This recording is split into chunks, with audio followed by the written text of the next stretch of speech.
in the wake of the Club Q shooting, one would think maybe those who had been stoking hatred and fear and suspicion towards the LGBTQ plus community for the past few years might, I don't know, pause for a second. I'm not going to say apologize or change or grow or learn.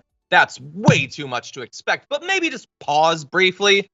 No, you can't even expect that.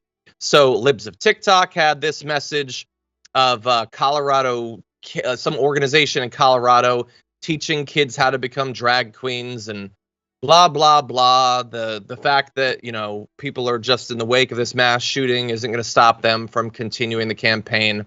The woman behind Libs of TikTok, she just wants people in the community to be killed. She cannot be any clearer about that. It doesn't matter how many threats there are, how many attacks, how much harassment, now mass shootings. That is not going to slow her down. That is how she sees herself becoming rich and influential, and so she's going to keep going.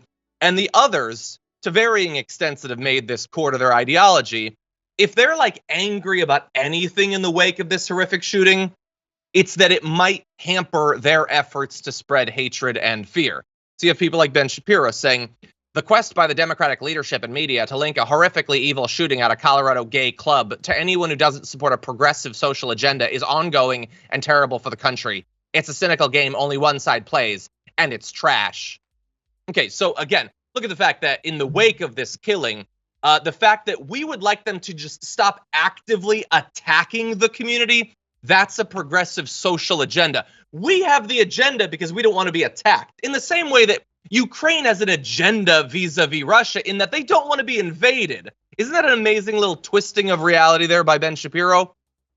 But at least he doesn't talk nearly as much about this stuff as Matt Walsh, who is 50% beard and 50% transphobia at this point. So he says leftists are using a mass shooting to try and blackmail us into accepting the castration and sexualization of children. These people are just beyond evil.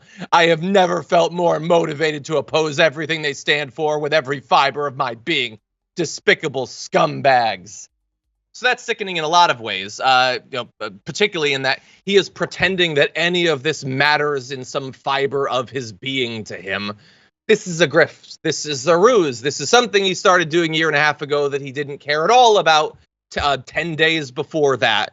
This is not about principles. This is about influence and money. Matt Walsh wants to have a nice house, and if some people need to be gunned down for him to have it, that's a bargain he is actively making. And look at that. This isn't just, hey, I can say what I want, free speech, you can't blame me. He uses it to spread more of the hatred in that actual message. He is working towards the next mass shooting in his response to the one that we just experienced, Dan. I mean, they all are. Hatred is the platform. It's the message. The Libs of TikTok lady posted something about a drag queen event in Colorado hours after the shooting. As if come on, we know what you're doing. We know you're just kind of dancing on the graves of the people who died this due to the stochastic terrorism that you're saying. And yeah, that whole free speech argument that you're making with Matt Walsh, who self-identifies as a theocratic fascist, someone who takes the ideas and religion of his ideology that he wants to talk about and wants to literally, he calls himself a fascist in much the ways Adolf Hitler would, force his ideology. And guess what his ideology and Adolf Hitler's ideology have in common? It's the extermination of people he finds that he doesn't like, which it turns out to be trans people, which it says he's fine.